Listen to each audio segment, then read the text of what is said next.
Hello everyone, কেমন আছো তোমরা সবাই? আশা করি সবাই খুব খুব ভালো আছো। আর আমিও খুব ভালো আছি। আর তোমাদের সবাইকে প্রথমেই বলে রাখি ম্যারি ক্রিসমাস। আজকে আমি যে কেকটা বানাচ্ছি এটা হচ্ছে চকলেট ফ্লেভারের 1 পাউন্ড কেক। চকলেট কেকের মধ্যে এই চকো চিপসগুলো ইউজ করলে কিন্তু খেতে দুর্দান্ত লাগে কেকটা। আর তোমাদেরকে একটা কথা রিকোয়েস্ট করি, প্লিজ ব্যাকগ্রাউন্ডটাকে একটু ইগনোর করো, কারণ ব্যাকগ্রাউন্ডটা আমি খুব তাড়াতাড়ি চেঞ্জ করব ভেবেছি। ওদিকে ওই পাখাটা রাখা আছে, স্ট্যান্ড ফ্যানটা আমাদের ঘরে রাখার খুব একটা জায়গা নেই বলে এখানে আমাকে স্টোর করে রাখতে হয়েছে। তো যার কারণে ব্যাকগ্রাউন্ডটা প্লিজ তোমরা একটু ইগনোর করো আর কেকটার দিকে ফোকাস করো। আমি কেকের একদম টপ লেয়ারে ক্রিম করছি, আর এটাতেই আমার অলমোস্ট কেকের হাফ কাজ কিন্তু শেষ হয়ে যায়। এবার শুধু ওপরে একটু ডিজাইন করলেই আমার কেকটা সম্পূর্ণ হয়ে যাবে। মিস্টেক আবার একটা বড় মিস্টেক হয়ে গেছে। সেটা হচ্ছে কখন ভিডিওর ক্যামেরা অফ হয়ে গেছে আমি বুঝতেও পারিনি, আর এদিকে আমি কাজ চালিয়ে যাচ্ছি। যাই হোক, যতটা ভিডিও করতে পেরেছি ততটাই তোমাদের সাথে শেয়ার করি।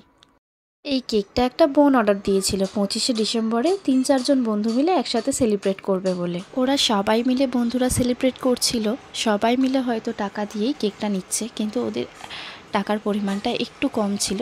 বাট কি আর করা যাবে, আমি ওটা অ্যাডজাস্ট করেছি।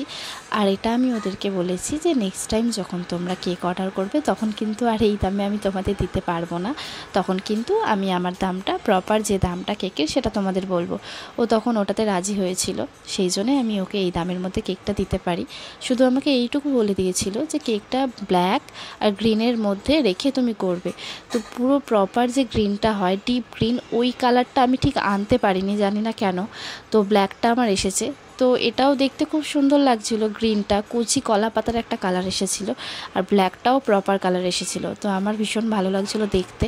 তো আমি ভাবলাম নর্মালভাবে কেকটার একটু ডিজাইন করি। যখন বোনটা আমায় বলেছিল ব্ল্যাক আর গ্রিনের মধ্যে থিমটা রাখবে, মানে কালার কম্বিনেশনটা, তখন আমি বুঝতে পারিনি যে ব্ল্যাকের সাথে গ্রিনটা এত সুন্দর ম্যাচ করবে।